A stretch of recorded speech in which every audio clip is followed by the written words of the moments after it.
All right, so there happens to be a great opportunity for the Cleveland Browns to actually cash in on this Jim Schwartz situation, as it appears that relationship is completely done. Jim Schwartz threw in the towel, wants nothing to do with this after not being hired as the head coach. But the Cleveland Browns have an opportunity to turn Jim Schwartz into a draft pick via trade. This is very, very interesting. Let's get right into it. Welcome to Keep the Vision. Make sure you like, comment, subscribe, share the channel, hit that bell notification, and hype the video. As always, it would be greatly, greatly appreciated. Let's get into the article here. The Cleveland Browns have an opportunity to actually make something of this Jim Schwartz situation that has gone absolutely ugly and mad. Listen, I think that if you are able to capitalize and get a draft pick off of this Jim Schwartz situation, you 1000% should do it by all and any means necessary. And I think this is a great opportunity to capitalize on this Jim Schwartz situation. Here it says Browns trade pitch flips Jim Schwartz to struggling AFC squad for big value.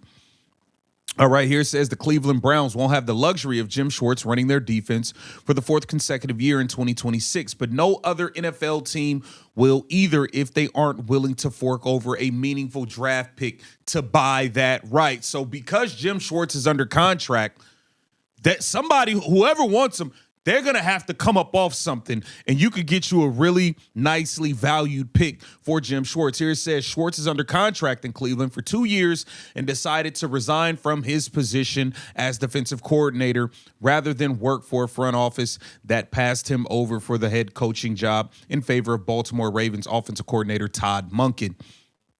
Here it says the San Francisco 49ers had an opening at defensive coordinator before they hired Raheem Morris. And the Eagles had to convince Vic Fangio to return for the second consecutive offseason. Now, here it says the market for Schwartz would have been stronger if either spot had remained open, given his success in Cleveland and his history as a former Super Bowl winning DC in Philadelphia. However, the Browns can still grant Schwartz his wish list of coaching elsewhere in the NFL in 2026 while also getting a meaningful return by orchestrating a trade with the Las Vegas Raiders.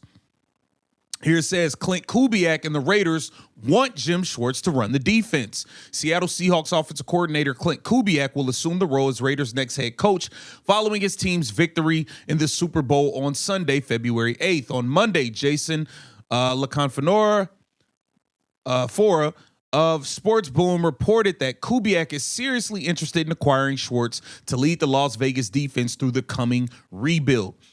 This is a quote. Multiple NFL executives whose teams have been engaged in hiring new coaching staffs indicated that Schwartz is thought of very highly by the Raiders and rookie head coach Clint Kubiak, and they expect that's where a well-regarded defensive play caller will land. So people are expecting Jim Schwartz to land with the Las Vegas Raiders. Here it says Raiders minority owner Tom Brady is also a strong supporter of Jim Schwartz.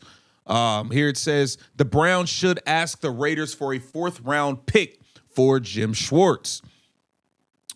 A high-ranking official with another franchise, Schwartz wants to be in Vegas.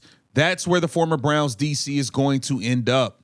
The source believes Cleveland will ultimately release Schwartz from his contract, but that would serve the Browns only in terms of public relations, with Monken secured and much of his staff already built out.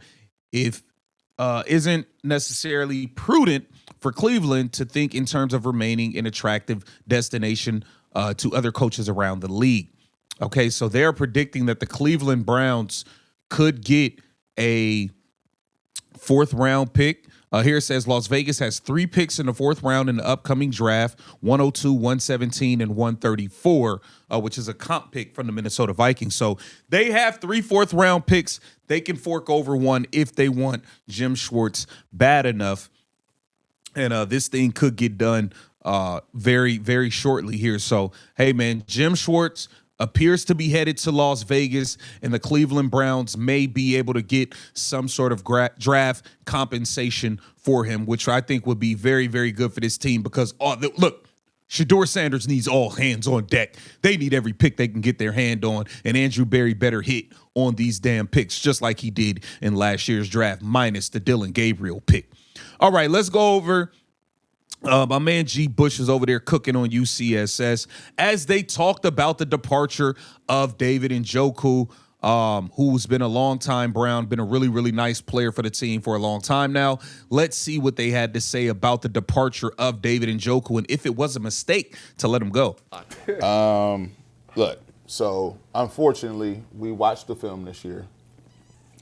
How many games he played this year? 11, 12. I believe. He played 12, and when he was playing, it was a precipitous drop in his ability to do what they needed him to do. Blocking was a little left a lot to be desired. He is not running the same. He's always never been a great catcher of the football. He's always had some lapses with that. But the thing that I will say is he's always been a great locker room dude, always been a dude that's been a leader on the offense and been the biggest cheerleader for the city of Cleveland. So I always respect him for that because he wasn't taking no slander. He was always standing up. He wanted to be here. And so that part of the game, I'm going to give him credit for, and I'm going to respect his gangster on that. However, when you watch the film and you watch him play, you could tell he's in the midst of his body giving up on him. He just... he's been in the league. For a guy, he came in the league, I believe, wasn't he like 19? He was the youngest player in his draft. Yeah. So he's going to turn 30 this summer. And so that 30 for him. Yeah, that's an old 30. That's an old 30, bro. Yeah, that's an old 30, man. Like, that's like a Smack DVD 30. Like, you know what I'm saying? Like, it's crazy because you look at him and you expect him to be the guy that you once saw. But he lumbers now. Every time it'd be bad when he be rolling off when you wake out, get out of bed and you hit 40. He'd be like, man, my knees is not doing so well. But so I think that the Browns really need to go get. Now here's the thing: I think they need to go in free agency, and they need to get a veteran tight end that can do two things: block and be able to come in and pick up an offense immediately because. The stuff that Harold Fannin does, I don't want to bog him down just blocking. I don't want him. He is the gadget tight end. Yeah. So I do think they need to address it in free agency. But I think you can get a guy like that at minimum salary. Oh yeah. And I don't know that David Njoku honestly is going to get much more than minimum salary at this point. No. David, you're right. He clearly doesn't have the speed. The one thing David could still do, even this year he did it, is he can get you a few touchdowns in the red zone. Yes. Like he has gotten at least 4 touchdowns, I believe, 5 years in a row, playing mostly on terrible offensive teams. So if you have him as your second tight end that you bring in on 4th down situations, you bring in red zone situations, he'll catch a few touchdown passes for you here. I think David Njoku still provides value in this league, man. He big, strong body, he can block. He does have a case, he don't got the greatest hands, but he makes plays, man, and he does score touchdowns to Bulls' credit. And I think on the right team, David Njoku can be a solid asset to the roster. But I want you to get down in the comments and let me know what you think. This Keep the Vision. Make sure you like, comment, subscribe, and share the channel.